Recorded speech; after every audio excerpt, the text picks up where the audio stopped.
Hola, mi nombre es Javier Cañizares, estudiante de Psicología de la Universidad de Acambú. Para comenzar la exposición, comenzaremos con lo que serían los conceptos de grupos y elementos claves. En el ámbito de la dinámica de los grupos, un grupo se define como un sistema social complejo que va más allá de una simple reunión de individuos. Se caracteriza fundamentalmente por la interacción, la interdependencia y la orientación hacia objetivos compartidos, elementos esenciales para comprender la influencia mutua, la formación de normas y los roles, y el impacto de la pertenencia grupal en la identidad y la comunidad individual. A continuación voy a hablar sobre los elementos claves, la cual para desempeñar la complejidad de la dinámica grupal es sumamente crucial, lógicamente, analizar los elementos constitutivos que definen y caracterizan a un grupo auténtico. Tenemos por acá lo que son dos o más individuos, la pluralidad de la base para la interacción social, diferenciando al grupo del individuo aislado. El aumento de un miembro complejiza las dinámicas interpersonales. La interacción es un tejido de conectivos del grupo, abarcando comunicaciones y acciones recíprocas, la cual serían las verbales, no verbales, directas o indirectas. La calidad y la frecuencia de la interacción influyen en la cohesión, las normas y la eficacia grupal. Entre la interdependencia implica la conexión entre las acciones y los resultados de los miembros, donde la necesidad mutua para alcanzar objetivos comunes fomenta la cooperación y la responsabilidad compartida. Objetivos compartidos. El propósito común que une a los miembros, ya sean explícitos o implícitos, proporciona una dirección, motivación y unidad al grupo, facilitando la coordinación de esfuerzos, la cual vendría siendo la identidad de grupo, identidad grupal. El sentimiento colectivo de pertenencia a un nosotros distinto, nutrido por interacciones y objetivos comunes, fortalece la cohesión y pueden influir en el comportamiento individual en favor del grupo. Estructura grupal. La organización interna que emerge con el tiempo definiendo roles, patrones de comportamientos esperados, normas, reglas y expectativas compartidas, y el estatus, posición, jerarquía con diferentes prestigios e influencia facilita la predicción y la regulación dentro del comportamiento del grupo. Todo esto quiere decir que un grupo, en la dinámica grupal, es la identidad social dinámica donde sinergia, la interacción, la interdependencia, los objetivos compartidos, la identidad colectiva y la estructura organizativa genera fenómenos únicos. Comprender estos elementos es sumamente crucial, ya que para analizar el funcionamiento, predecir el comportamiento y mejorar la eficacia de los grupos en diversos contextos, demostramos que el grupo es significativamente más que la suma de dos miembros individuales. Continuamos con lo que sería la clasificación de los grupos. La dinámica de grupo clasifica las agrupaciones humanas según diversos criterios, ofreciendo una comprensión más profunda de naturaleza e influencia. Por su formalidad, se distinguen los grupos formales dirigidos por estructuras organizacionales para alcanzar metas específicas, como ejemplo los departamentos, y los grupos informales que surgen espontáneamente por relaciones sociales y necesidades de afiliación. Por ejemplo, los grupos que hacemos en el trabajo.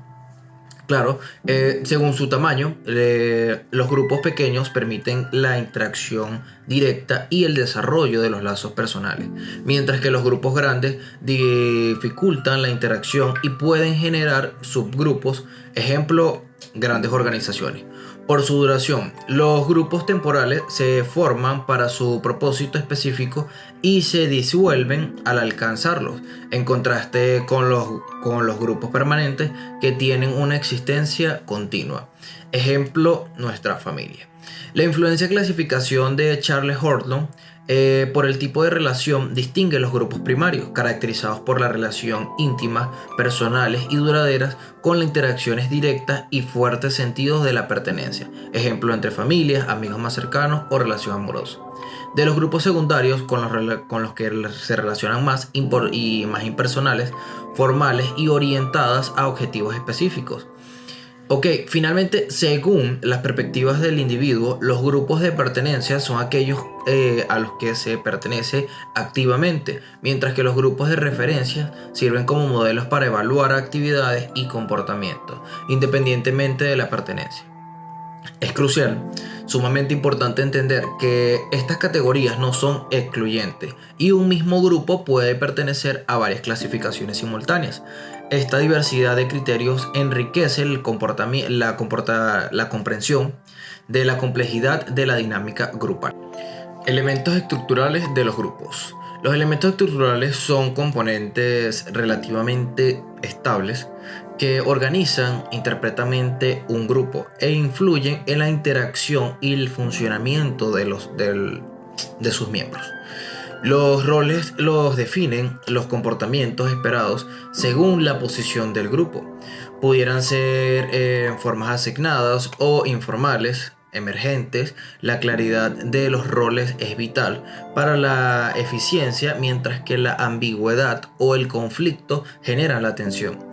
Las normas son reglas y expectativas compartidas sobre la conducta aceptable o inaceptable, formales, escritas o informales, tácticas.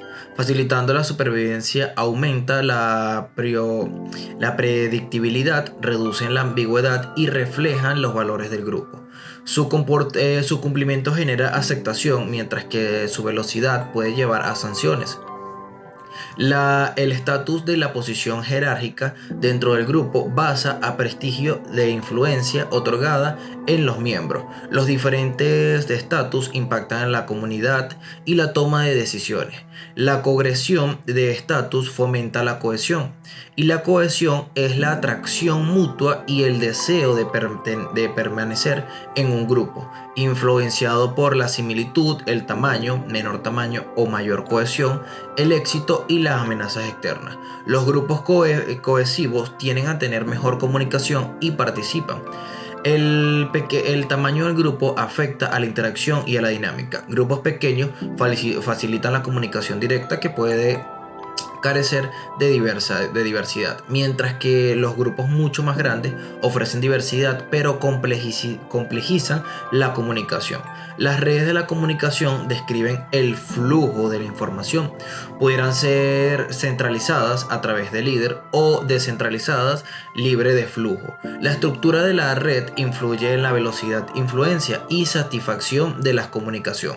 Estos elementos interactúan y evolucionan, moldeando la cultura y la capacidad del grupo para alcanzar sus objetivos.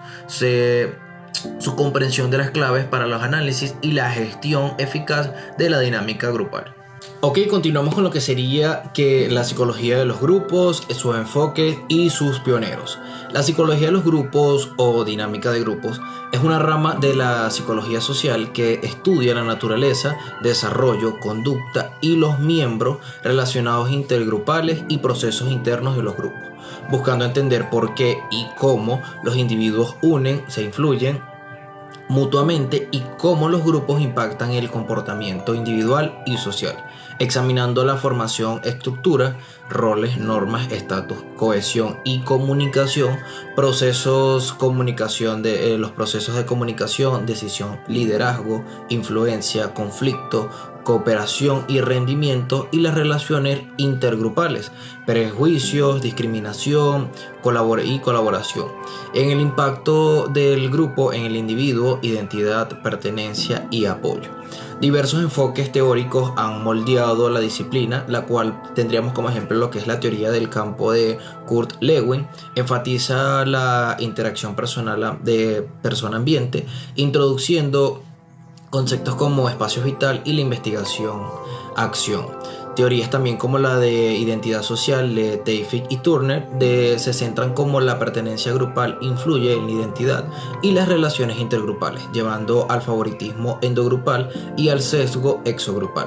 Teorías del autocategorización de Turner explican cómo la categorización como un miembro de un grupo lleva a la adopción de normas y pertenencias de similitud intergrupal. Enfoques de los procesos de grupo analiza detalladamente procesos internos como comunicación, decisión, liderazgo y conflicto, a menudo mediante la experimentación.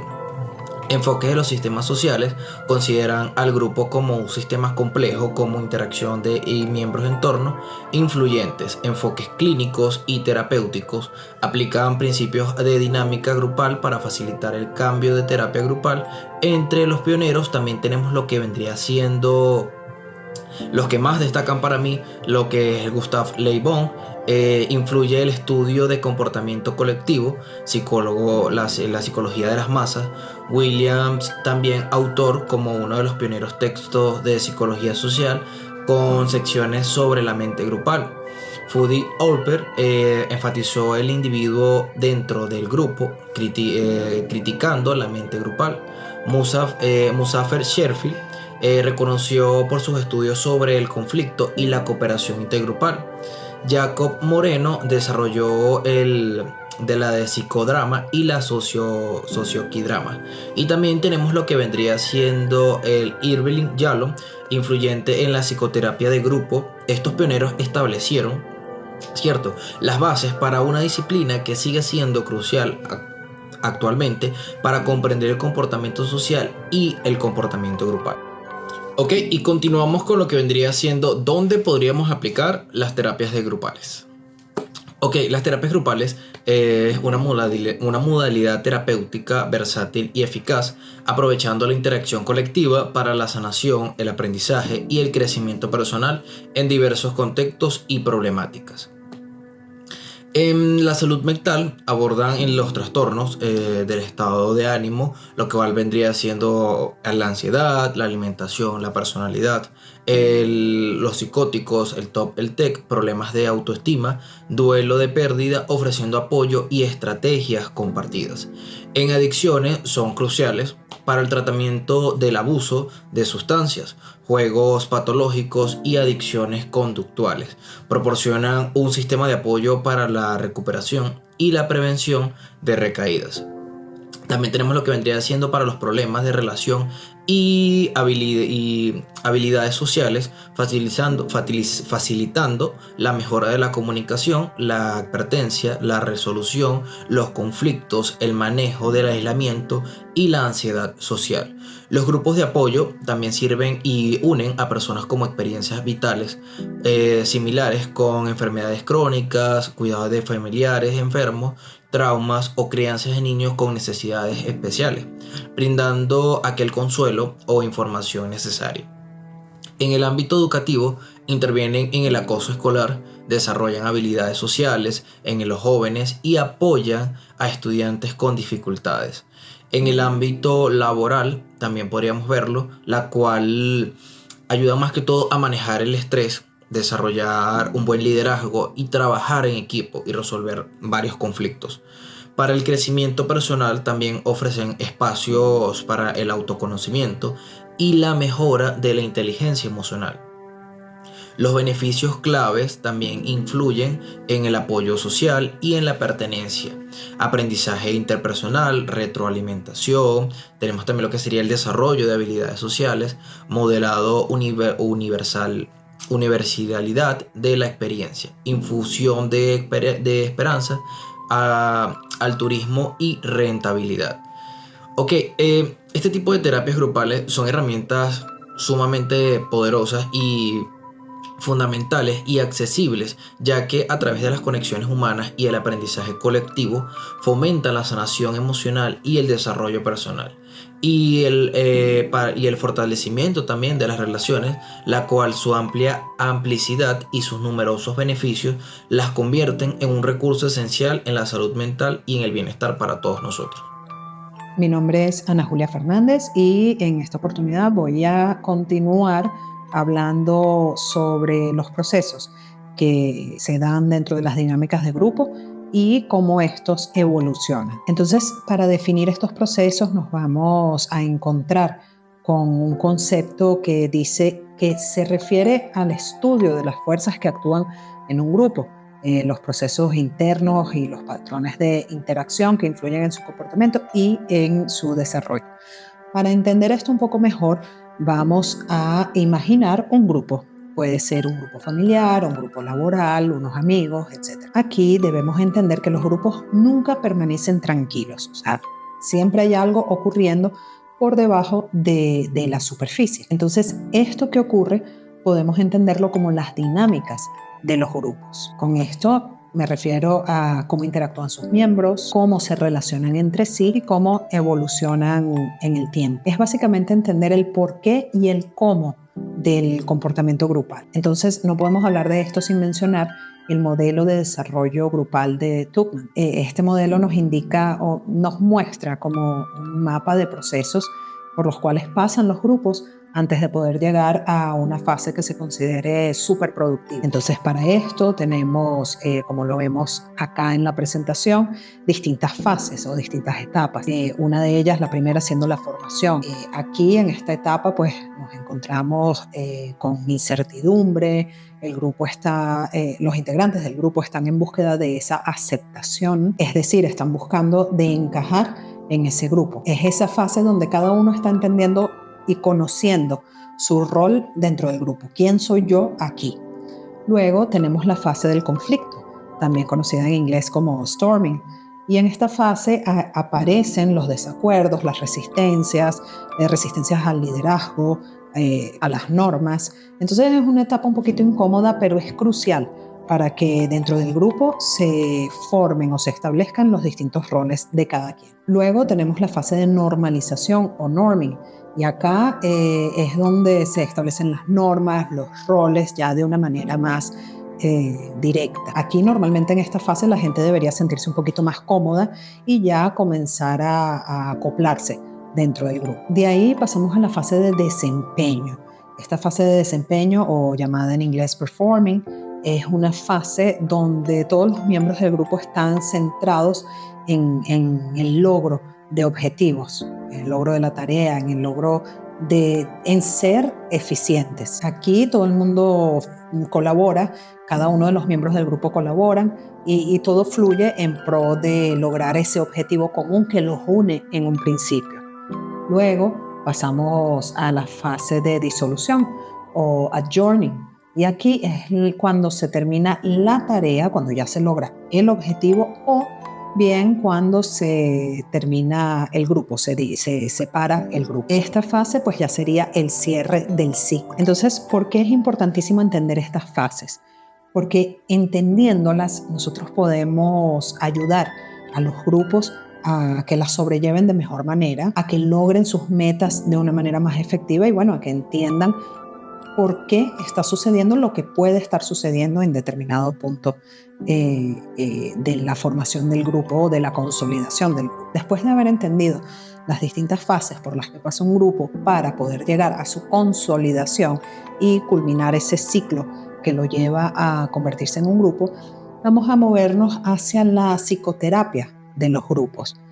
Y esto lo podemos definir como la modalidad de psicoterapia donde un pequeño grupo de individuos se reúne regularmente con uno o más terapeutas para explorar, resolver problemas personales, mejorar relaciones y fomentar el crecimiento. Esto es una modalidad terapéutica bastante poderosa, ya que no solamente estamos refiriéndonos a un grupo de personas que están reunidas conversando sobre sus problemas, sino que es un espacio que está diseñado para la sanación, para el crecimiento personal, mediante la intervención o la interacción colectiva. Una de las cosas más interesantes en esta modalidad de psicoterapia es que acá el grupo como tal se convierte en una herramienta terapéutica también. Entonces, ¿cuáles son los objetivos de la psicoterapia grupal? Lo primero sería romper con la soledad y con ese aislamiento, porque muchas veces las personas creen que están solos en sus problemas, y darse cuenta de que no están solos y de que hay otras personas que también los padecen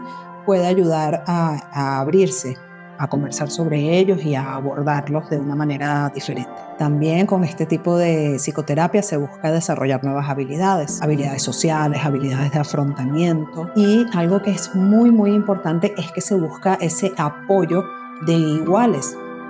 Por ejemplo, no es lo mismo que el psicoterapeuta te diga te entiendo o sé por lo que estás pasando, a que te lo diga una persona que está viviendo la misma situación.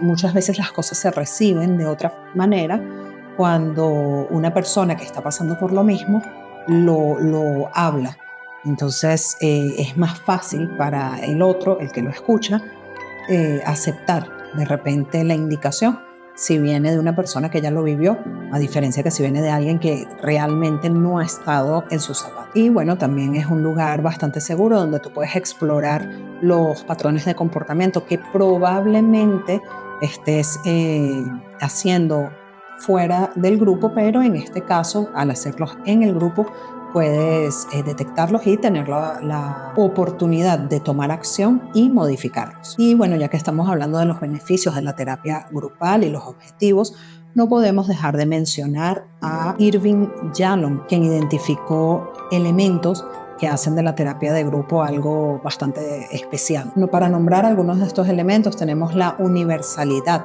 Aquí es donde la persona dice: no estoy solo en esto, hay más personas como yo, y es distinto para el paciente darse cuenta de que no está solo en determinada situación. Luego nos encontramos con la esperanza.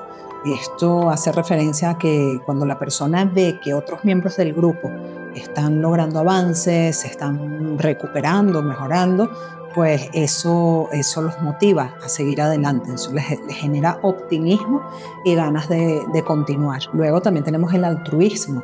Aquí ese acto, ese gesto de ayudar a otra persona y de ver cómo el consejo que se le dio pudo resultar en algo positivo, es algo que motiva muchísimo también a las personas que por uno u otro motivo están participando de una terapia de grupo. También tenemos la catarsis. Acá el poder expresar, liberar todo lo que se guarda, que muchas veces no se cuenta por miedo a ser juzgado, etc., en un ambiente bastante seguro, pues es algo bastante positivo para las personas que están participando de terapias de grupo. Luego tenemos el aprendizaje interpersonal y también la cohesión. En el caso del aprendizaje interpersonal, el hecho de participar de terapias de grupo permite que las personas aprendan unos de otros, se entiendan unos a otros. Entonces, esto genera la oportunidad de aprender a relacionarnos de maneras diferentes dentro de grupos, por ende dentro de la sociedad. Y cuando hablamos de la cohesión, pues evidentemente el compartir situaciones que muchas veces son íntimas, son privadas, y generar esa confianza en ese grupo, sentirse a gusto con ese grupo, pues hace que luego exista una unión bastante fuerte entre sus miembros. Entonces, llegado a este punto, es importantísimo que hablemos sobre el rol del facilitador. Aquí es fundamental entender que el facilitador o el interventor no es el jefe del grupo, no manda, no es el que dictamina qué se va a hacer y qué no se va a hacer. Es simplemente una persona que guía, pero se trata de un guía experto y también un catalizador. Su rol, ayudar al grupo a alcanzar sus objetivos de una manera efectiva. Podemos encontrarlo definido acá como justamente eso, ayudar al grupo para alcanzar sus objetivos de una manera efectiva, promoviendo la participación, la comunicación y la cohesión. No es un líder directivo, así como lo mencionaba anteriormente, sino un catalizador. Entonces, entre sus funciones claves podemos separarlas entre funciones estructurales, funciones de proceso y, por último, funciones de contenido. En las estructurales tenemos acciones como establecer la agenda, gestionar el tiempo, calificar el logro de los objetivos. En las de proceso nos encontramos con fomentar la comunicación, manejar los conflictos, asegurar de que el grupo o la terapia en grupo sea un ambiente seguro y promover la escucha activa. Y por último tenemos las funciones de contenido. Esto tiene mucho que ver con cómo el facilitador ayuda a que se interprete, se entienda de manera correcta la información que se está manejando dentro del grupo. Esto normalmente lo hace parafraseando lo que se ha dicho, pues para facilitar la comprensión a todos los miembros del grupo y asegurándose del cumplimiento de las metas o que se trabaje en pro del cumplimiento de las metas. Por supuesto, para cumplir con todo esto es importantísimo que un facilitador tenga ciertas habilidades. Entre ellas podemos encontrar la escucha activa, la empatía, que es muy importante para poder conectar con lo que el grupo siente, así como también la comunicación efectiva. Debe contar con habilidades de comunicación y, por supuesto, la imparcialidad no puede faltar. Un buen facilitador o interventor debe ser 100% imparcial y objetivo en cuanto a lo que se está discutiendo en el grupo. Y aquí, cuando tocamos el punto de la objetividad, vamos también a pasar a lo que es la ética que debe tener un buen facilitador. Y aquí es donde vemos la importancia de la ética y cómo esto es crucial para asegurar el bienestar de todos los participantes del grupo, así como la integridad del proceso. Entonces existen ciertos principios éticos clave y vamos a mencionar algunos. Entre ellos tenemos la confidencialidad. Esto es un punto inquebrantable. Bajo ningún concepto debe divulgarse la información que se maneja en un grupo, en una terapia de grupo, en una psicoterapia de grupo, especialmente cuando se trata de información personal o información sensible. Luego tenemos también la competencia.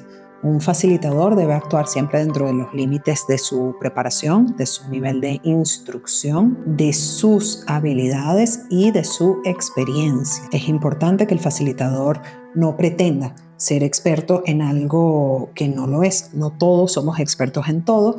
Entonces, aquí la importancia de que el facilitador trabaje para aquello que ha sido preparado o en lo que se ha preparado o en lo que se encuentra calificado. También tenemos acá el principio de no maleficencia. Esto quiere decir no hacer daño.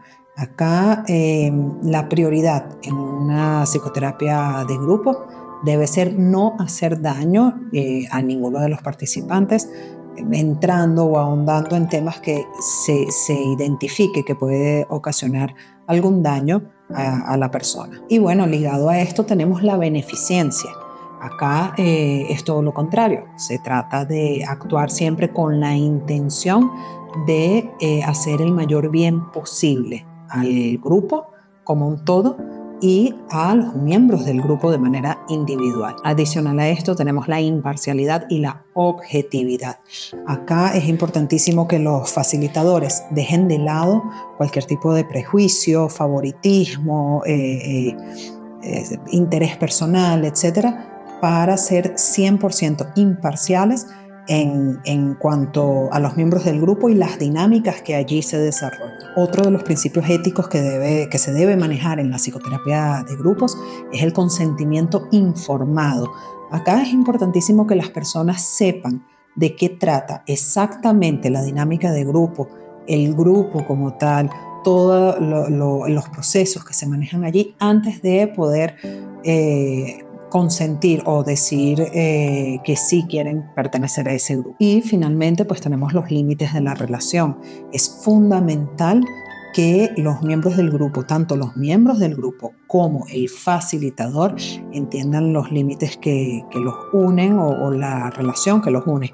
Y esta es una relación estrictamente profesional. Se debe evitar en todo momento relaciones duales o conflictos de interés que puedan perjudicar tanto de manera individual como colectiva a los miembros del grupo. En resumen, la ética del facilitador pues, es un compromiso profundo con las normas y con el respeto hacia las personas con las cuales se trabaja. Esto es lo que permite que los grupos sean espacios verdaderamente seguros y transformadores. Ok, para concluir nos queda claro que los grupos son constituyentes y estructuras esenciales en la experiencia humana, proyectando sustento, desarrollo personal y la capacidad de alcanzar metas intrincadas que serían inabordadas individualmente. La psicología y la dinámica de grupos emergen como disciplinas fundamentales, ofreciendo un conjunto de herramientas claramente y conceptuales, prácticas indispensables para desempeñar la complejidad de estas interacciones colectivas y en la última instancia optimizar en diversos contextos. Ok, la comprensión de la dinámica que subyace el funcionamiento de los grupos nos permite también identificar los elementos claves que influyen en su cohesión, en la productividad y en el bienestar de estos miembros.